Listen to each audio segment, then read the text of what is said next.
Hello everybody, and welcome back once again to Gaza Goji YT, and this will be the last video on my YouTube channel. For now. As today, I'll be tackling a challenge revolving around the most popular genre of hybrids in the Great Hybrid War, Theropod hybrids, with people pushing the boundaries of these two-legged scaly monstrosities on a daily basis using their marvelous creations. I plan to do the same by creating, or at least attempting to create, the most powerful Theropod hybrid in the entire Great Hybrid War. Now without any further ado, let's begin. The first genetic contributor to my hybrid's genome is Tyrannosaurus rex. This will be my hybrid's base genome, providing its bulky and robust body build with an incredibly strong skeletal frame, heightened cognition, bolstered senses of sight, hearing, and smell, alongside feet pads for better stealth and weight bearing, and most importantly, its freakishly strong bite. The second genetic contributor to my hybrid's genome is Protosuchus kirkpatricki. This pseudosuchian will provide major reinforcements to the legs, pelvis, and tail for greater balance and weight support, although the T-Rex's locomotive capabilities will be entirely discarded with the removal of its hip anatomy and the replacement of its digitigrade legs with plantigrade legs. The third genetic contributor in my hybrid's genome is Diplodocus hallorum, arguably one of the most well-known sauropods of all time. This big boy will give my hybrid a major increase in size and muscle mass, coupled with its leg and tail anatomy, as well as contributions to the pelvis and an even stronger skeleton to support its now much larger body, alongside its cardiovascular and respiratory system, i.e. the air sacs and honeycomb-like hollow chambers in some of the bones, for greater stamina and better functionality at such a larger scale. The fourth genetic contributor in my hybrid's genome is Tagonolopus olenkai. This will be the main contributor to my hybrid's armor, with large bony scales, far stronger than those of a Komodo dragon, covering the entirety of its body, even the underbelly, limbs, and throat, areas that are generally considered loopholes in the defense of other armored animals, providing optimal protection to the entire body against bites and slashes. The fifth genetic contributor to my hybrid's genome is Dolinosaurus glyphodon, an extinct red-toothed shrew from Spain. This nightmarish furball had abnormally high concentrations of iron in its enamel, far higher than what's seen in any modern-day shrew species. I can use PGE or precise gene editing to further incorporate this iron coating onto the claws, not to mention acting as a starting point in the immunological realm with a highly potent immune system. The sixth genetic contributor to my hybrid's genome is Dinocrocota gigantea. The largest hyena of all time provides a large array of contributions, such as a further strengthened skeletal frame, bolstered immune system courtesy of stronger stomach acids, muscle fibers, and a larger heart muscle that increase stamina and endurance without sacrificing strength, and most importantly, bolstered senses of sight, hearing, and smell, larger attachment area for the adductor mandibular externus muscle, stronger neck muscles, and increased concentration of enamel in the teeth, further increasing bite strength and adaptability to breaking bones. And lastly, it provides its canines, which will be situated at the front of the jaws, allowing for better penetration through thick layers of muscle and armor, as well as asserting a solid grip on whatever it's biting down on. The seventh genetic contributor in my hybrid's genome is Mylodon darwini. This large ground sloth provides the base arm structure for my hybrid with augmentations to its claws. Furthermore, it provides subdermal armor in the form of bony ossicles for extra protection, a modified heel bone, as well as augmentations to the pelvis for rearing up more comfortably, and lastly, a further strengthened skeletal frame. The eighth genetic contributor in my hybrid genome is the Kodiak bear. Moving on to the excellent genetic additives, the Kodiak bear further boosts my hybrid's arm musculature, especially with a large shoulder hump for extra muscle attachment points, and a barrel-like chest for sufficient musculature for both the arms and the head, coupled with fat reserves for shock absorption, stronger legs and pelvis for rearing up, bolster sense of smell, greater intelligence, and lastly, its claw structure for digging, grappling, and tearing flesh from bone. The ninth genetic contributor to my hybrid's genome is the black caiman, one of the largest modern-day crocodilians.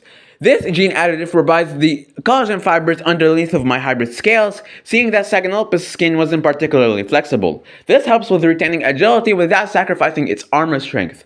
Coupled with its bolstered immune system, even stronger stomach acids for greater energy efficiency, bolstered senses of sight, hearing, and smell, sensory pits on the snout, and most importantly, its broader skull for further increasing my hybrid's bite force.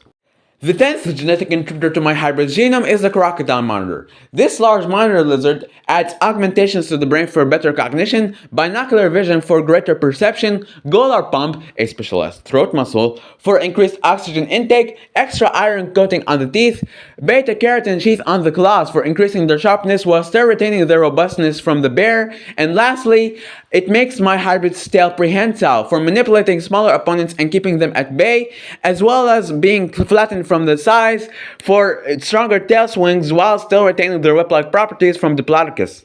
The 11th genetic contributor in my hybrid's genome is the Galapagos land iguana. In addition to increased intelligence and an elongated tail, this iguana boasts a thick, hardened palate, strong gums, and a specialized forked tongue, which provides the additional perk of Jacobs' organ for a bolstered sense of smell, all of which contribute to the iguana's ability to, typically, eat thorny plants. In my hybrid's case, this will be utilized to protect its mouth insides from quill defenses.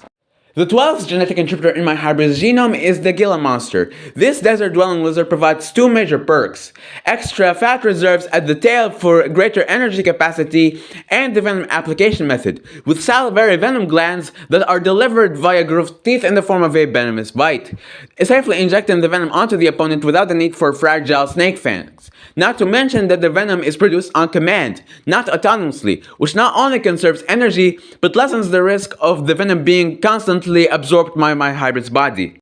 The 13th genetic contributor to my hybrid's genome is the Indian cobra. This gene contributor will provide the actual venom glands, now situated across the mouth thanks to the Gila monster, with its cardiotoxins being so lethal that not even the advanced immune system of the Virginia opossum can neutralize them. Yet, the cobra is still capable of producing its own antibodies that can keep the venom from affecting its own body. The 14th genetic contributor to my hybrid's genome is the great hammerhead shark. This bad boy from the oceans provides cartilaginous reinforcements to the skeleton, namely the inner layers of it. This helps with preventing the breakage of solid outer layers of bone under the pressure of its mass. And as for the joints, it provides greater flexibility in movement, allowing my hybrid to move more gracefully. And lastly, it provides its liver, now much better adapted for filtering out heavy minerals in my hybrid system and thus preventing iron poisoning. The 50th genetic contributor in my hybrid genome is the spiny mouse. Seeing that cartilage erodes relatively quickly in comparison to bones, the spiny mouse fixes this issue by providing my hybrid with its ability to regenerate said cartilage, allowing it to retain its structural perks. The 16th genetic contributor in my hybrid's genome is the red kangaroo. This jacked up marsupial provides its ligaments and tendons for better withstanding the sheer stress of its mass, coupled with major reinforcements to the pelvis for smoother transitions between stances, namely quadrupedal, bipedal, and tripod. The 17th genetic contributor to my hybrid's genome is the Arabian horse. Hands down, one of the most iconic horse breeds there is, known for their grace and heightened intelligence.